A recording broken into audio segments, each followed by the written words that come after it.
Good morning. 10 के दमदार trades में आपका स्वागत है। ये शो आप देखेंगे मेरे और हर्षिता के थ्रू, और आज हमारे साथ पैनल में होंगे राजेश सतपुते पिछले शो से, एक्सिस सिक्योरिटीज के राजेश पालवे भी हमारा साथ दे रहे हैं पिछले शो से, निर्मल बैंक से विकास सालुंके जुड़ेंगे और SBI सिक्योरिटीज के सुदीप शाह। थोड़ी देर में आज बिग मार्केट वर्सेस में हम 2 गेस्ट लेकर आएंगे आपके लिए। सबसे पहले मैक्स लाइफ इंश्योरेंस के मिहिर वोरा से जानेंगे मार्केट के फंडामेंटल्स, और केडियानॉमिक्स के सुशील केडिया से जानेंगे मार्केट टेक्निकल्स, और उनकी कुछ बिग एंड बोल्ड कॉल्स पर फोकस होगा।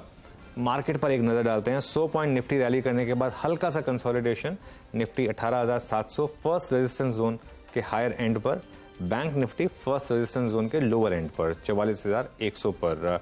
लेकिन दोनों में अच्छे मूव्स ओपन होने के बाद, लेकिन असली कमाई फिर से ब्रॉडर मार्केट में। मिड कैप इंडेक्स में फ्रेश ऑल टाइम हाई 34,600 पर ये इंडेक्स इस समय, और करीब करीब 1/3% गेन्स। जहाँ तक इंडेक्स की बात है, वहाँ पर सबसे बड़ा स्टॉक जो आज वो है ITC, जहाँ पर एक 2% के गेन्स कंट्रीब्यूशन के लिहाज से। हालांकि टॉप गेनर है एशियन पेंट्स, क्रूड का एक इम्पैक्ट 3265 पर एशियन पेंट्स, और करीब करीब 1.5% का मूव यहाँ पर इस समय एशियन पेंट्स में। उसके अलावा नेस्ले, लीवर, टाटा कंज्यूमर, सारे के सारे ब्रिटानिया, FMCG स्टॉक्स में अच्छी तेजी। कल की IT की रैली आज फिर कंटिन्यू कर रही है, इन्फोसिस और उसके अलावा टेक महिंद्रा, यहाँ पर अच्छे मूव्स। कोई ज़्यादा स्टॉक्स नीचे गिरने वालों में है नहीं खास। और अगर आप ब्रॉडर मार्केट की बात करें तो वहाँ पर क्लियरली जो स्टॉक स्टैंड आउट करते हैं वो है ट्रेंड, जहाँ पर by the way Rajesh Palve के टारगेट्स हिट हुए हैं। Berger paints, India bulls housing, Atul, Pidilite, यहाँ पर तो आप चूज कर सकते हैं कोई सा भी स्टॉक। इतने स्टॉक्स में अच्छे खासे मूव्स। Good morning. बहुत ही बढ़िया ट्रेड साबित होते हुए दिखाई दिया है आज। क्लियरली एक कंसेंसस कॉल की कंजम्पशन थीम एक्टिव है, महंगाई जो कम होती हुई दिखाई दे रही है उसका भी फायदा मिला। तो ये कुछ चीजें हैं जो मार्केट में आज क्लियरली प्ले आउट होती हुई दिखाई दी। तो नया ट्रेड इस समय का क्या रहेगा, कौन से स्टॉक्स अब आइडेंटिफाई कर रहे हैं हमारे जानकार, उस पर आते हैं। विकास सालुंके, गुड मॉर्निंग। बताइए आपका ट्रेड क्या रहेगा इस मोमेंटम में। गुड मॉर्निंग हर्षद जी। देखो, जिस हिसाब से मार्केट में एक इंट्राडे अच्छा पॉजिटिव मूव देखने मिल रहा है, मुझे लगता है गोदरेज प्रॉपर्टी यहाँ पे एक स्ट्रॉन्ग कैंडिडेट है।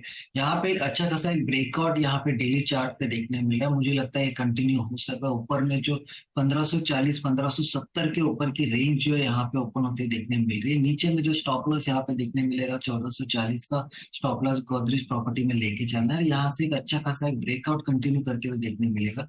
दूसरा रहेगा कमिंस इंडिया में 1810 1814 के आसपास एक रेजिस्टेंस फेस होते देखने मिला था। लास्ट 2 वीक में हमने देखा था कि इसी रेंज को रीटेस्ट करते और आज उसको ब्रेक करके वापस 1814 के ऊपर ट्रेड करते हुए देखने मिल रहा है। तो कमिंस इंडिया यहाँ पर मुझे लगता है वापस 1900 के तरफ जाने की तैयारी करते हुए देखने मिल रहा है। नीचे में जो स्टॉप लॉस यहाँ पे देखने मिलेगा कमिंस में वो 1780 के आसपास का है। तो दोनों पे काउंटर मुझे लगता है एक अप मूव में अभी भी ट्रेड करते हुए देखने मिल रहा है। मुझे लगता है वो कंटिन्यू करते करते 1 से 2 वीक में एक नई हाई की तरफ कमिंस इंडिया में देखने मिलेगा। और गोदरेज प्रॉपर्टी भी जो रिसेंटली जो 1540 के आसपास का जो टारगेट है यहाँ पे बनाते हुए देखने मिलेगा। तो दोनों में भी पॉजिटिव रीजन यहाँ पे देखने। ओके, गोदरेज प्रॉपर्टीज और कमिंस, यहाँ पर आपको दांव लगाना है। ये 2 स्टॉक्स विकास सालुंके की तरफ से इस समय। सुदीप को जोड़ लेते हैं शो में। Sudeep, good morning. सुदीप, आपके picks. Good morning Anuj ji. मेरा पहला पिक है आदित्य बिरला कैपिटल।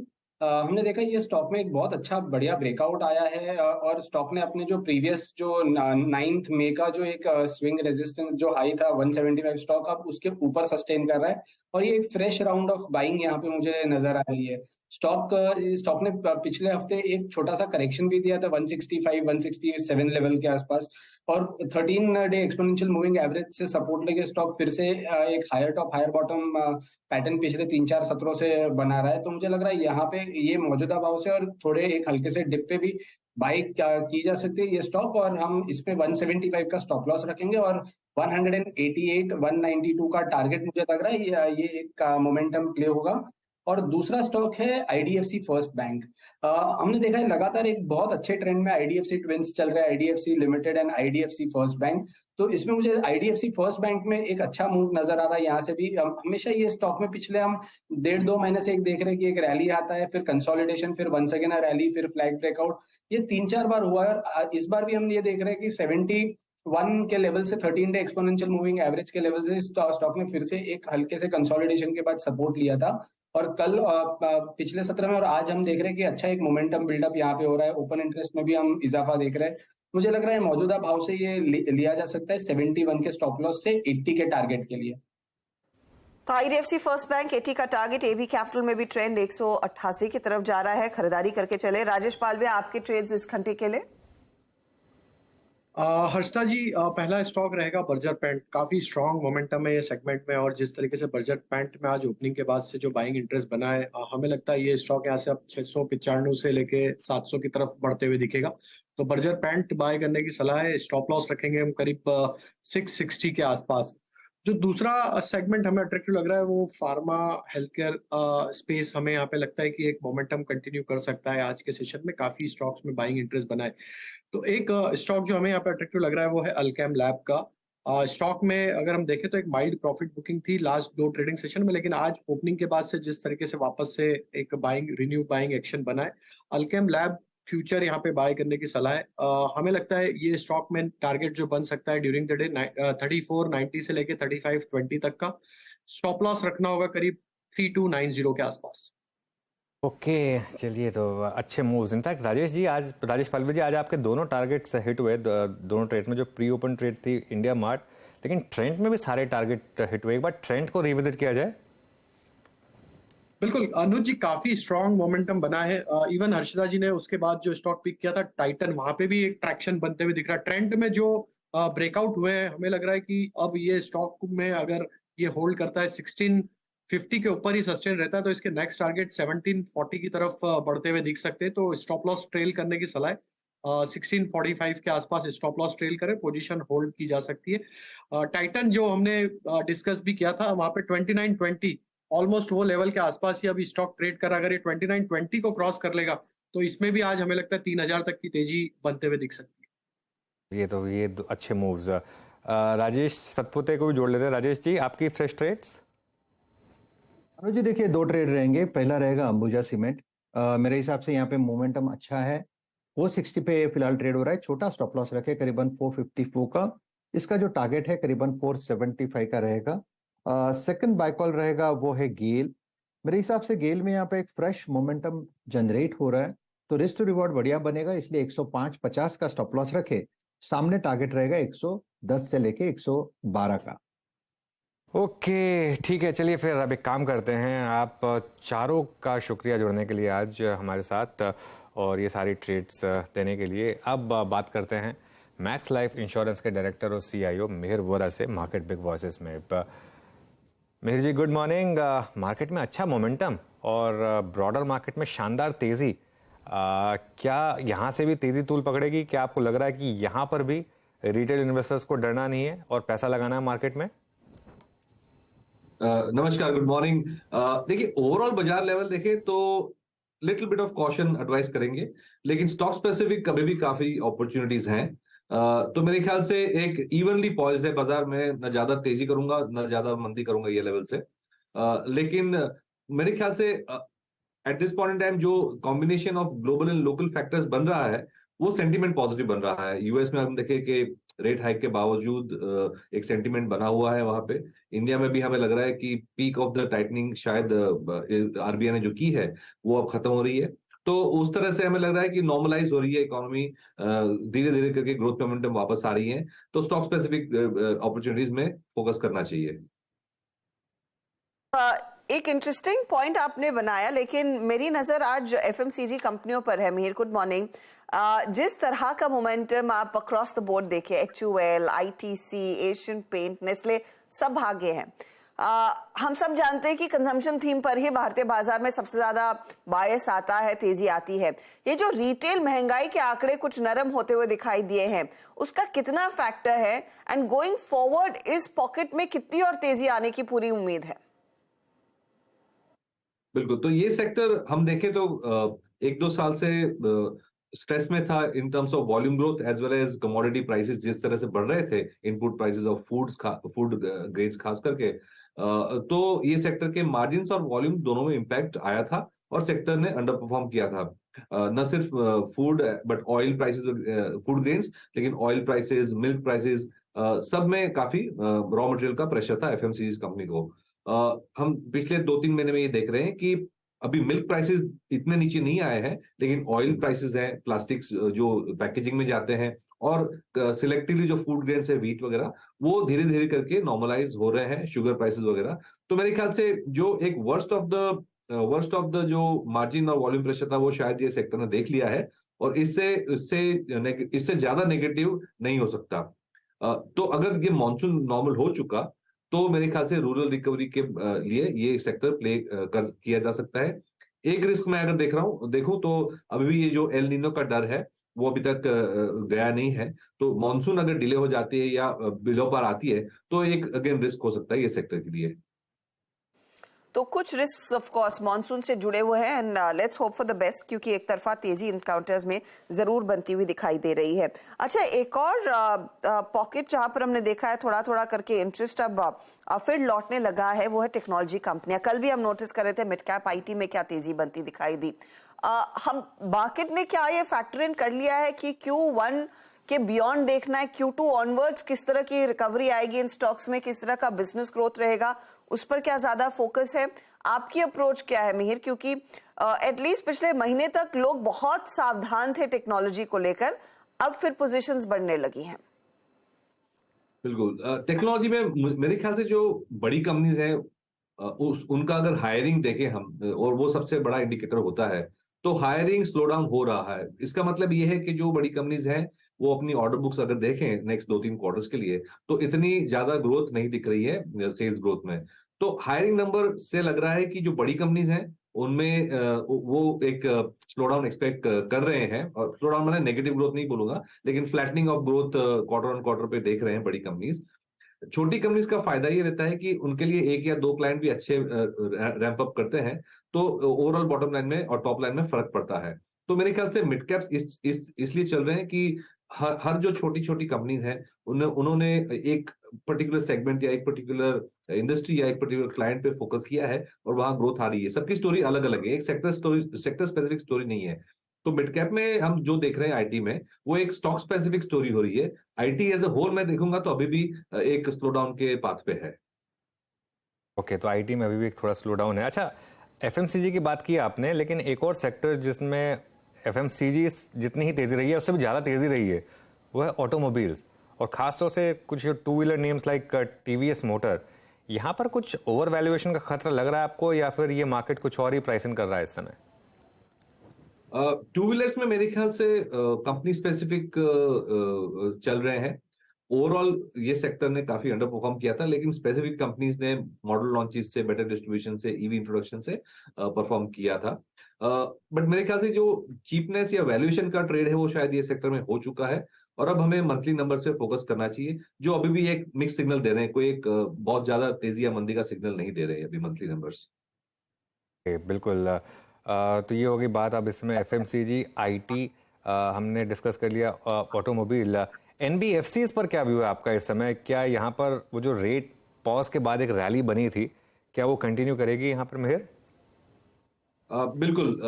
सो अगर हम फाइनेंशियल्स को ब्रेकअप करें बैंक्स और एनबीएफसीज में, तो 2-3 महीने पहले तक हमारा प्रेफरेंस बैंक्स पे ज्यादा था, क्योंकि we were still in the tightening phase. RBI का रवैया अभी भी हार्ड था।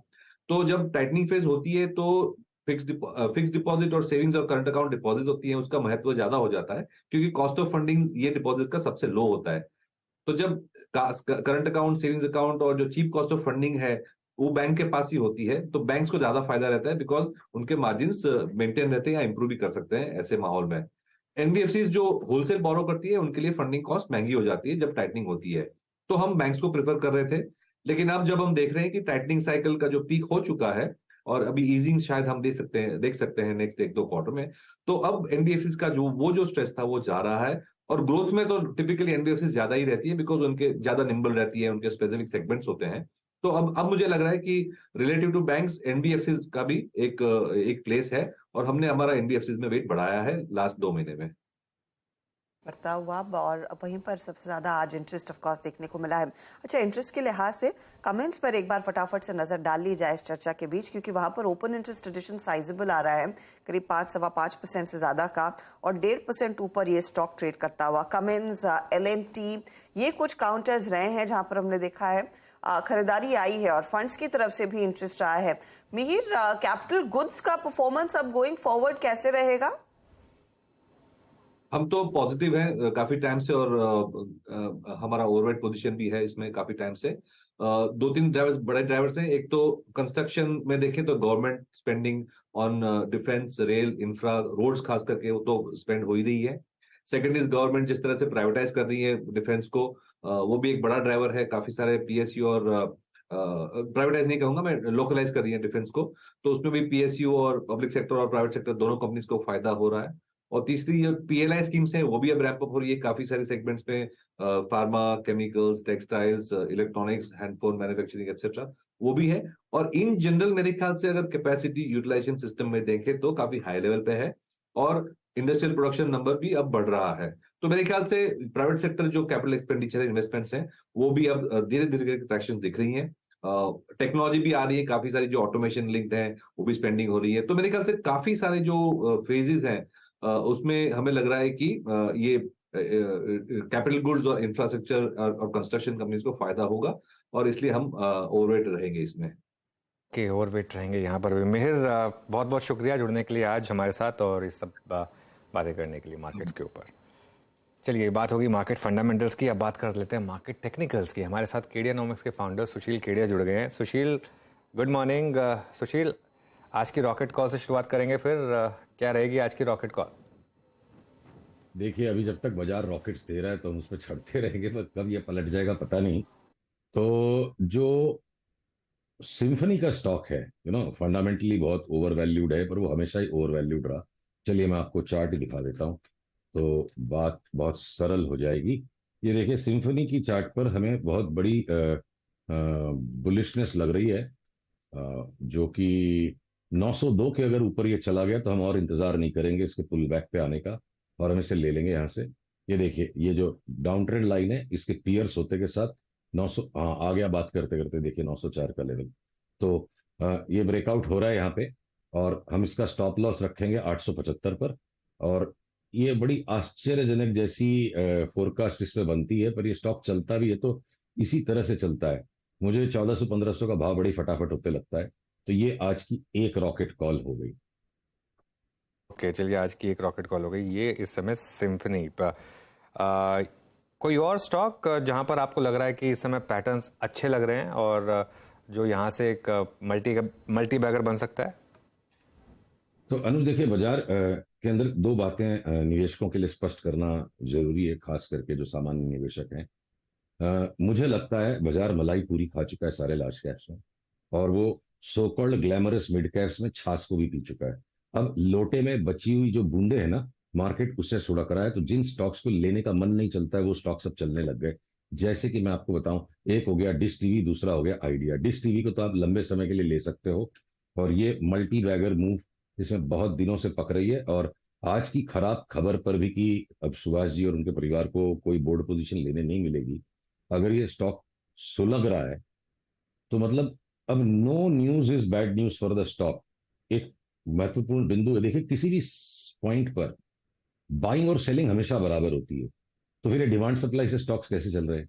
जब बायर उतावला होता है तो भाव बढ़ते हैं, जब सेलर उतावला होता है तो भाव घटते हैं। बाइंग सेलिंग की क्वांटिटी सेम रहती है। तो इस खराब खबर पर भी अगर बायर उतावले हैं और ये फ्लैग पैटर्न का ब्रेकआउट आ गया, और ये लॉन्ग टर्म के बहुत सारे पैटर्न्स को जोड़ करके हमने इसमें निकाला है कि अगली चाल इसकी 28 रुपए तक जा सकती है, भी 14 का है। फिर 28 से आने दीजिए, करेक्शन कहां तक आएगा।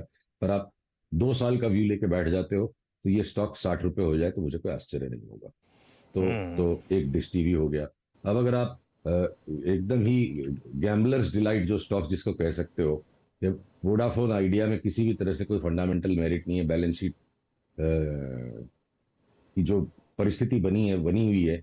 अब ये भी देखिए, आइडिया जैसे स्टॉक में आज यहाँ ब्रेकआउट आ चुका है और इसके बाद सस्टेन कर रहा है स्टॉक यहाँ पे। तो ₹1.5 की बात हम यहाँ नहीं कर सकते, पर अगर कोई यहाँ लेके बैठे, एक तरह से आप समझ लो ना कि इस कंपनी के रिवाइवल पर एक आपको 7.5 रुपए में ऑप्शन मिल रहा है कि इसकी सारी डेट रिस्ट्रक्चरिंग हो जाएगी, कंपनी के अंदर में नई कैपिटल आ जाएगी। और अगर ये सब हो जाता है तो स्टॉक की इंट्रिंसिक वैल्यू बहुत लोग मानते हैं बाजार में 30 रुपए 35 रुपए कुछ भी हो सकती है। तो उतनी ही क्वांटिटी में कि जहां पूरा का पूरा निवेश इसमें राइट ऑफ कर सको, उतना ही अगर आप निवेश करते हैं तो वोडाफोन आइडिया की भी चार्ट अब परिपक्व है कि यहाँ से भी जोर से चल पड़े। अब अगर आप इसमें चाहो तो और भी कुछ स्टॉक्स को जोड़ सकते हैं, जैसे देखिए एनडीटीवी जो हमारा एक बिल्कुल बॉटम से जो निकला था, कॉल था कि ये अब यहाँ से रॉकेट बन रहा है। अब हम इसको अगर मिसाइल का नाम दे दें तो हमें कोई कठिनाई नहीं होगी। और इसका सेटअप देखिए सिंपल है। एक इस इनिशियल राइज के बाद अब ये स्टॉक फ्लैग पैटर्न बना रहा है 234 पर। ये डार्क ब्लू लाइन है, जहां इसका ब्रेकआउट आए तब ही आप नई एंट्री कीजिएगा। और जिस समय ये डबल टॉप को क्रॉस करके निकल जाए 253 को, वहां पोजीशन को डबल कर सकते हैं। ये 100 रुपया भी अचानक से उछल पड़े यहां से तो मुझे कोई आश्चर्य नहीं होगा, पर गिरते भाव में मत लीजिए। मोमेंटम को रिवर्स होकर वापस स्टॉक को 234 के ऊपर आने दीजिए। तो साइड में, बाजार के साइड पॉकेट्स में, मतलब वो लोटे की तलहटी में अभी भी बूंदे हैं जिन्हें बाजार सुड़क सुड़क के पी रहा है। बाकी भय हमें बड़ा लग रहा है लार्ज कैप्स पे। अच्छा, ये तो सारे के सारे आइडिया एफएनओ स्टॉक है, लेकिन हार्डली एफएनओ मानता हूँ मैं उसको। बाकी कैश स्टॉक ज़्यादा हुए। कोई एफएनओ में कोई अच्छा सौदा जो समझ आ रहा हो आपको, रोल ओवर करने लायक? देखिए, तो अब ये ना आज लेके कल कमाने वाला व्यापार नहीं है, पर आप क्रॉम्पटन ग्रीव्स, ये भी उसी कैटेगरी का स्टॉक है कि अब लोटे में चिपकी हुई लास्ट की बूंदों को बाजार सुड़क रहा है। मोस्ट अनग्लैमरस स्टॉक जिन्हें लोग भूल चुके हैं, अब इसमें भी ये एक लॉन्ग टर्म बाई का पैटर्न यहाँ बन गया है। और ये मैं विस्तार में नहीं जाऊंगा पैटर्न्स के एनालिसिस पे, कैसे व्यापार करना सिर्फ उतना बताऊंगा। ये जो रेखा को तोड़ करके अब ये निकल चुका है, तो लॉन्ग टर्म का तो बाई ब्रेकआउट आ गया 430 की चाल के लिए, बट शॉर्ट रन में स्टॉक 250 से 285 तक आ चुका है। तो पुलबैक्स में 260-65 तक भी आ जाए तो उसकी मानसिक तैयारी के अनुसार उतनी ही क्वांटिटी लीजिएगा कि 20 रुपया नीचे तक का डिप आप बर्दाश्त कर सको, उतनी ही क्वांटिटी लीजिए। तो इसको हम 425 तक भी आने वाले 3-4 महीनों में इसका भाव देख सकते हैं। ओके, चलिए, यही बात हो गई क्रॉम्पटन की। आईटी पर कोई व्यू आपका? क्या बॉटम बन रहा है यहाँ पर? इन्फोसिस, एचसीएल टेक महिंद्रा, सभी स्टॉक्स काफी रिकवर हो चुके हैं अब लोअर लेवल से। बिल्कुल अनुज, देखिए आपकी मेरी नोकझोंक में कम मौके आते हैं जब मैं आपसे असहमत नहीं हो पाता हूं या आप मुझसे असहमत नहीं हो पाते हैं। तो जो दो अच्छा सोचने वाले लोगों की सोच यहाँ मिल गई है, तो अब और इस पे संशय रखना, डाउट रखने की जरूरत नहीं है। ये इन्फोसिस, विप्रो, टीसीएस, ये देखिए, ये सारे के सारे जो है ना अपना बॉटम बना चुके हैं करीब करीब, ये बात स्पष्ट है। और फर्स्ट राउंड में हमेशा किसी भी निवेश के एक संशय, विस्मय सा बना रहता है। वो डाउट के एटमॉस्फेयर में स्टॉक स्लोली ग्लाइड कर जाते हैं। तो फर्स्ट राउंड जो 5 वेव पैटर्न का आ चुका, बाकी बाजार पे चाहे कुछ भी दृष्टिकोण हो और हम कुछ भी बेचने को रेडी हो जाएंगे, भले हम कोई कारण से आश्चर्यजनक तरीके से स्टॉक्स, मेरे लिए आश्चर्य होगा अगर ये गिर गए वापस, तो भी मैं इनमें बेचने में पार्टिसिपेट नहीं करूंगा। मेरी चार्ट एनालिसिस के सिद्धांतों के खिलाफ होगा। इनका बॉटम लग चुका है और ये बाई ऑन पुल बैक्स है। हो सकता है अगर बाकी लार्जर मार्केट में वाइडर करेक्शन अगर आ जाए तो इनको अगली बड़ी चाल बनाने में थोड़ा समय लग जाए तो कोई बड़ी बात नहीं है, पर अब इन स्टॉक्स को बेचने का समय जा चुका है सारे के सारे। आपकी एक जो कॉल अच्छी चली थी बायोकॉन 180-85 पर, वो थी। अब क्या यहाँ प्रॉफिट बुक कर लें? क्योंकि पिछले 3-4 दिन में, 3-4 हफ्ते में थोड़ा अटका है 250 के करीब आकर, या एक रेस्ट ले रहा है नेक्स्ट मूव के लिए? अनुज, थोड़ा मैं अनौपचारिक होकर आपसे बात करूंगा। अगर हम टीवी पे बातें नहीं कर रहे होते और दो सहकर्मी होते एक ट्रेडिंग रूम में, तो मैं इस बात पे कहता कि मेरा सौदा मत बिगाड़ो। जब 500-550 में बेचने का मन है तो मैं 5 रुपया 10 रुपया देखूंगा तो मैं बड़ी चाल नहीं खा सकूंगा। हाथी पे बैठे हो तो खरगोश वाली सोच मत रखो। ठीक है, आएगा पुलबैक तो और लेना है। ये इस तरह से ट्रेडिंग करने के स्टॉक्स नहीं है। और देखिए, जहां आपने फार्मा की नब्ज को छेड़ दिया है, मुझे आने वाले 2 वर्षों में फार्मा, अगर आप ये प्रश्न पूछो कि आने वाले 2 वर्षों में सबसे ज्यादा बड़ी कमाई के अवसर किस सेक्टर में आएंगे, तो वो हर हाल में मुझे फार्मा ही लगता है। और और और और 5 बैगर, 10 बैगर, 8 बैगर इतने भरेंगे इस सेक्टर में। और ये 2 बैगर का जो कॉल है बायोकॉन में, तो एक्चुअली ये बहुत हम्बल मूवमेंट है। बायोकॉन का कोई बहुत बड़ी तेजी नहीं, बहुत सारे ऐसे स्टॉक्स निकलेंगे। हालांकि इसमें एक चेतावनी है, आने वाले 3 महीनों में हो सकता है सबसे बड़ा करेक्शन भी फार्मा के स्टॉक्स में आ जाए, और वो करेक्शन इस्तेमाल करना चाहिए अगले 3 महीने फार्मा को रात और दिन स्टडी करने में। आने वाले 2-3 वर्षों में धन वर्षा का योग मुझे लगता है फार्मा सेक्टर में बनेगा। और 5 बैगर, 10 बैगर्स तो हर कोई स्टॉक हो सकता है यहाँ पे। अच्छा, बीएससी आपकी चाल, आपकी वो कॉल के बाद करीब 100 रुपए का मुंह दे चुका है।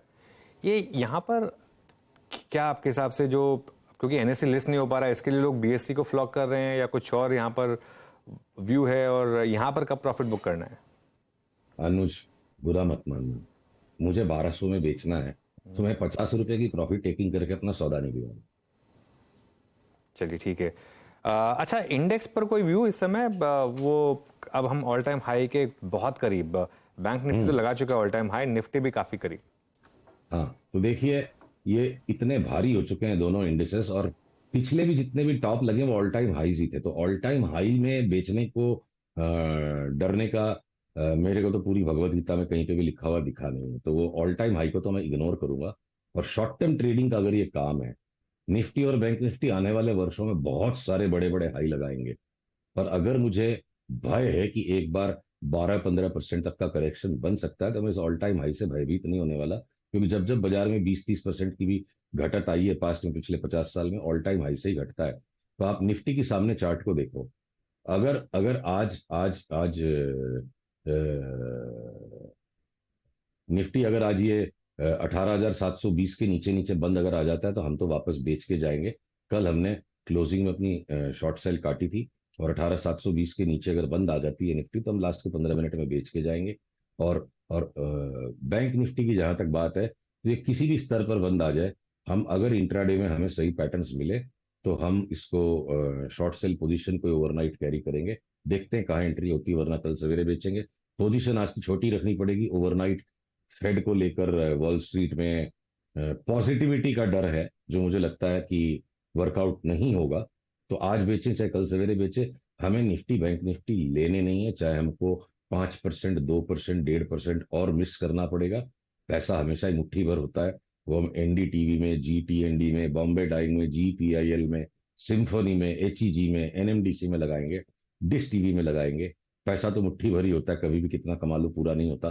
तो निफ्टी बैंक निफ्टी से भी हम दूर रहेंगे। अगर घटता दिखेगा तो बेचेंगे, लेने में हमें पार्टिसिपेट नहीं करेंगे। चलिए, एक आखिरी सवाल, क्योंकि आप ग्लोबल चार्ट्स काफी क्लोजली फॉलो करते हैं, यूएस में बॉन्ड यील्ड के चार्ट क्या इंडिकेट कर रहे हैं सुशील? बॉन्ड यील्ड के चार्ट डॉलर की चार्ट के साथ मुझे मेरे भय को बरकरार रखने के लिए बार बार आदेश दे रहे हैं कि हमने थोड़ा जल्दी ही सेलिब्रेट करना शुरू कर दिया कि रेट साइकिल का पीक आ जाएगा। मार्केट्स के जो चार्ट्स हैं, मार्केट्स का जो कलेक्टिव माइंड है, जो भाव में दिखता है, उसमें तो कहीं नहीं दिखता कि ये रेट साइकिल का भी पीक आने वाला है।